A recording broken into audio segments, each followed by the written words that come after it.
Hello, my people, countrymen and women. Greetings. It's been a while since I've noticed this kind of rage coming from the people.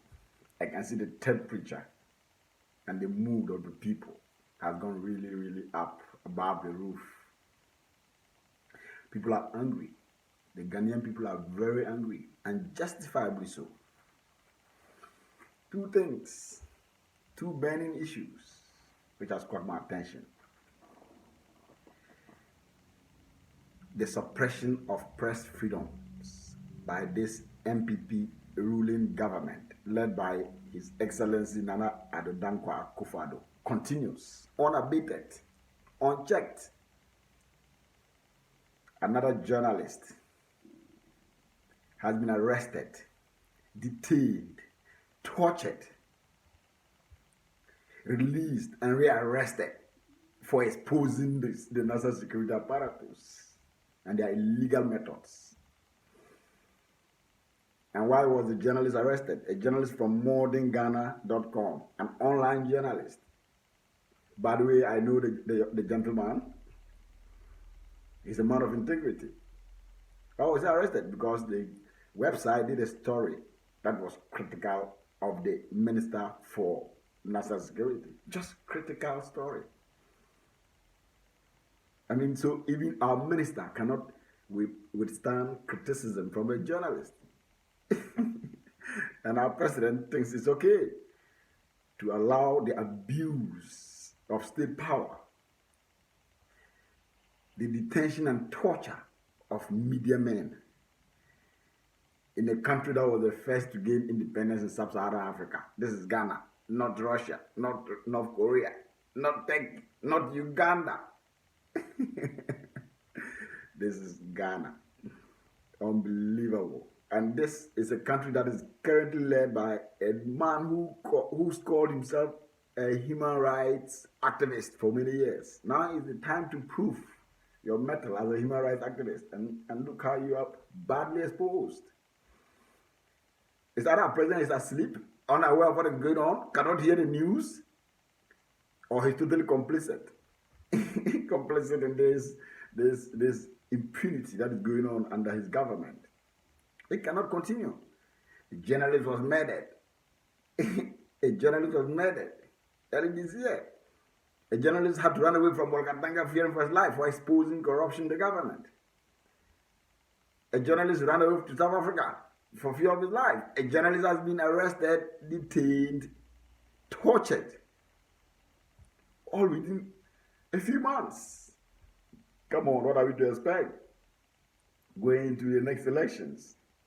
Are you going to gag all media houses and journalists?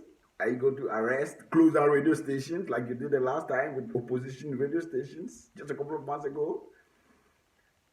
I think we are getting to that red line, danger zone. Ghanaians must be angry, and rightly so. Ghanaians must be angry. This is totally outrageous and unacceptable.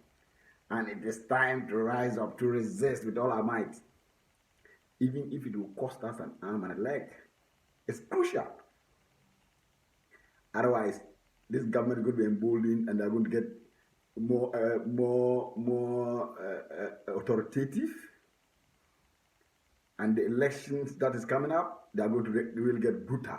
This is the time to resist. And as if that is not even enough, all this brutality on media freedoms and press freedoms and all these kidnappings that are going on, our parliament, our legislators, somebody would say legislators, are trying to loot $200 million US from poor Ghanaian taxpayers. $200 million. They want to build a new chamber. They already have a chamber, beautiful chamber, with extra space. They have job 600, beautiful offices. That is not enough for them.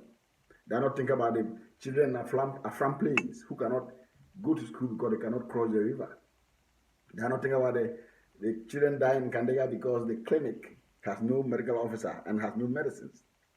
They are not thinking about the children in Savlugu who are sitting under the trees to study. No, they are thinking about a brand new chamber. They are thinking about awarding a contract and getting kickbacks. They are thinking about creating, looting, and sharing. Yes, some of the members of the ruling MPP government who are in parliament are not even aware of this project to build a new chamber. Meanwhile, they've already awarded contract, they've already got all the things in place, the structures and all. Oh man, this is totally unbelievable. But it is happening. So what is happening? The people are just continue to be victims. They are going to continue to be victims of a government that came on the back of promising to correct the wrongs. Is this the wrongs are correcting? This is totally serious and unacceptable. And Ghanaians must rise up and resist this impunity. And the people within the MPP who are defending this, I'm sorry to say, but you have buried your conscience. Open your eyes. Power is transferred. You condemn these kinds of things in the past with the past government. Why do you condone these kinds of things within your own government? Why? We must all resist the impunity. I condemn totally and utterly the arrest, the detention, and the torture of the journalists. For those who are asking the journalists to provide evidence, they should think again. The journalist should not have been arrested in the first place. To say you didn't torture him, we don't care. Why did you even arrest him? The people are committing all kinds of crimes, cyber crimes. This guy is not even an IT savvy guy. He's just a journalist. You haven't seen the Sakawa guys who are committing cyber crime every day. You haven't seen them. So you're going to arrest journalists who do critical stories about you. Under the cover of investigating what? Cyber crimes? Come on, that is bogus. That's the most bogus statement I've heard from the national security. This is disinformation. That's all you do. That's all the security apparatus do. Disinformation, intimidation.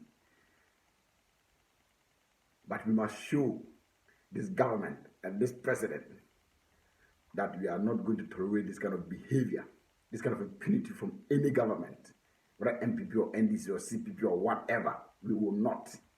And it's better to start the resistance now. Otherwise, this impunity will be carried on to the elections and after the elections, and we are going to regret. Mr. President, if you are sleeping, wake up from your slumber, because what is going on is going to bring you down, and it won't be long.